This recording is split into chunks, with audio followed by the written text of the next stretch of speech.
Assalamualaikum warahmatullahi wabarakatuh. Kami dari kelompok 1 kelas PAI C akan menjelaskan mengenai materi pengertian dan jenis-jenis kompetensi hakikat guru PAI dengan dosen pengampu Bapak Dr. Baldi Anggara MPDI.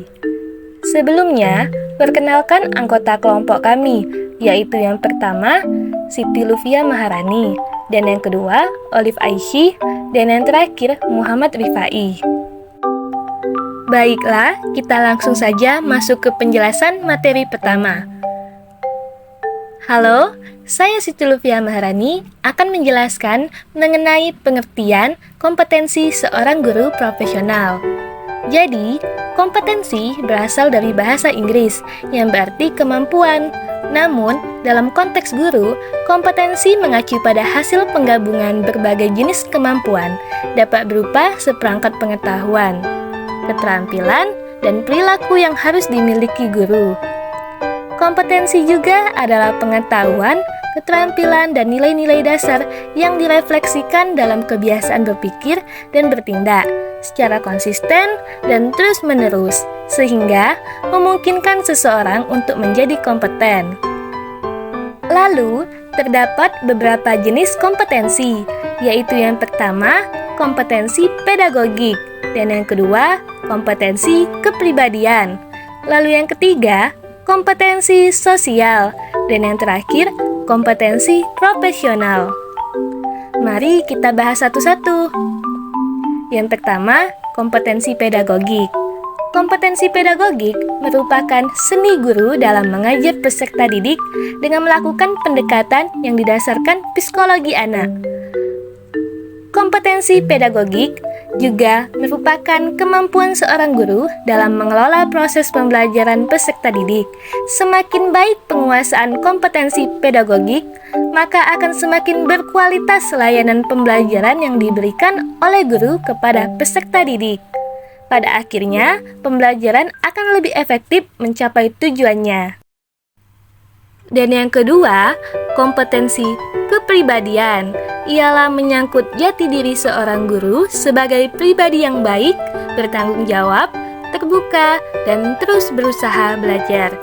Kompetensi kepribadian juga adalah kemampuan kepribadian guru yang stabil, dewasa, arif, dan berwibawa, dapat menjadi teladan bagi siswa di sekolah dan berakhlak mulia. Oke, untuk penjelasan selanjutnya akan dijelaskan oleh rekan saya, kepadanya dipersilakan. Halo, saya Muhammad Rifai akan melanjutkan penjelasan materi selanjutnya. Baiklah, yang ketiga, kompetensi sosial. Kompetensi sosial adalah kemampuan seorang guru untuk berkomunikasi dan berinteraksi secara efektif dengan siswa, sesama guru, kepala sekolah, orang tua wali siswa, dan masyarakat sekitar. Dan yang terakhir, kompetensi profesional. Kompetensi profesional merupakan kemampuan guru dalam penguasaan materi pembelajaran secara luas dan mendalam, yang mencakup penguasaan materi kurikulum mata pelajaran di sekolah dan penguasaan struktur dan metodologi keilmuannya. Halo, saya Olive Aisyah akan menjelaskan materi berikutnya, yaitu mengenai hakikat guru.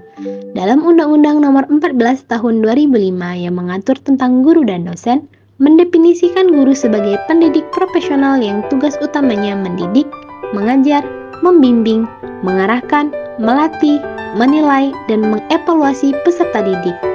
Lalu terdapat beberapa peranan guru, yaitu 1. Guru sebagai demonstrator. Guru berperan sebagai demonstrator dengan menunjukkan atau mempraktekkan keterampilan, konsep, atau pengetahuan kepada siswa. 2. Guru sebagai pengelola. Sebagai pengelola, guru bertanggung jawab untuk merancang, mengorganisir, dan mengelola proses pembelajaran di kelas. 3. Guru sebagai mediator dan fasilitator. Guru berfungsi sebagai mediator yang membantu siswa memahami informasi dengan memfasilitasi diskusi, bertindak sebagai penghubung antara pengetahuan dan siswa. 4. Guru sebagai evaluator. Sebagai evaluator, guru menilai kemajuan siswa. baik melalui ujian, tugas, maupun bentuk penilaian lainnya. Selanjutnya, hakikat pendidikan Islam. Hakikat pendidikan Islam ialah proses penyiapan generasi muda untuk mengisi peranan, memindahkan pengetahuan dan nilai-nilai Islam yang diselaraskan dengan fungsi manusia untuk beramal di dunia dan memetik hasilnya di akhirat. Lalu, terdapat istilah pendidikan dalam konteks Islam. Pada umumnya mengacu pada 3 istilah yang populer di kalangan masyarakat. Di antaranya, 1. Istilah al-tarbiyah, yaitu artinya mengembangkan ilmu pengetahuan atau pendidikan. 2.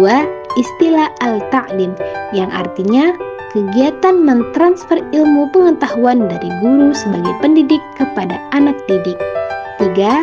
Istilah ta'dib, yang artinya sebagai pengenalan dan pengakuan secara beransur-ansur. Lalu materi yang terakhir yaitu tujuan pendidikan Islam.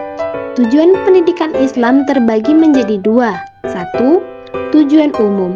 Tujuan ini mengarahkan semua proses pembelajaran dari kurikulum pendidikan Islam menuju pengenalan peserta didik kepada Allah dan Islam, serta penyembahan hanya kepadanya. 2. Tujuan khusus ialah penjabaran tujuan umum dalam bentuk khusus dan rinci dalam materi pembelajaran serta faktor pendukung proses pembelajaran seperti media, metode, dan sebagainya dalam rangka mencapai dan mewujudkan tujuan umum. Baiklah, sekian penjelasan materi dari kelompok kami ucapkan terima kasih. Wassalamualaikum warahmatullahi wabarakatuh.